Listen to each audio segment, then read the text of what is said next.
नमस्कार प्रणाम। हम शालिनी तिवारी रोला लोग एगो तुलसी बियाह के गीत सुनावे जा रहल बानी। तुलसी जी के भजन ओकरा के देखी जा, सुनी जा, गाई जा, लाइक करी जा, सब्सक्राइब करी जा, कमेंट करके बताई जा कि कैसन लागल।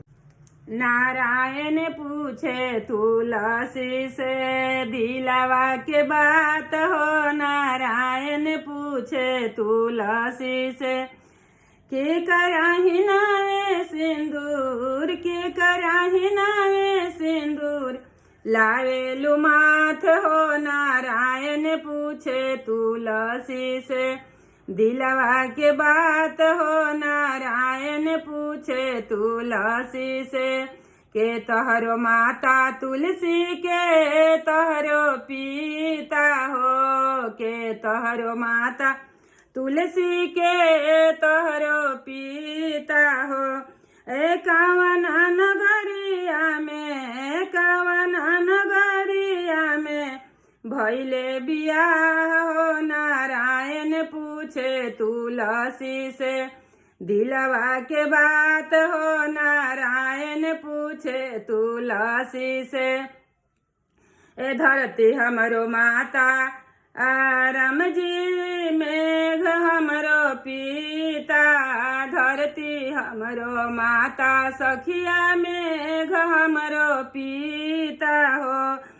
ओ मेघ हमरो पी गोकुल नगरिया में, गोकुल नगरिया में भैले बियाह हो, नारायण पूछे तुलसी से दिलवा के बात हो, नारायण पूछे तुलसी से दिलवा के बात हो। के तोहरो कहाँ तोहरो नैहर तुलसी, कहाँ तोहरो सासुर हो, कहाँ तोहरो नैहर तुलसी, कहाँ तोहरो सासुर हो।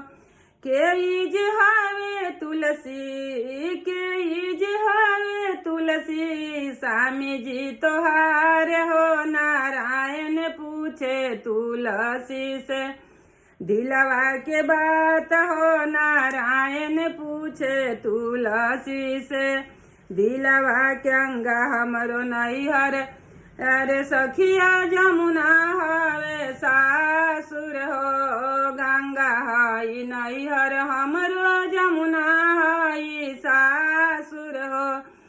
ओ कुंवर कन्हैया हवे, कुंवर कन्हैया हवे स्वामी जी हमार हो, नारायण पूछे तुलसी से दिलवा के बात हो, नारायण पूछे तुलसी से की करही नावे सिंदूर लावेलु माथ हो, नारायण पूछे तुलसी से दिलवा के बात हो, नारायण पूछे तुलसी से।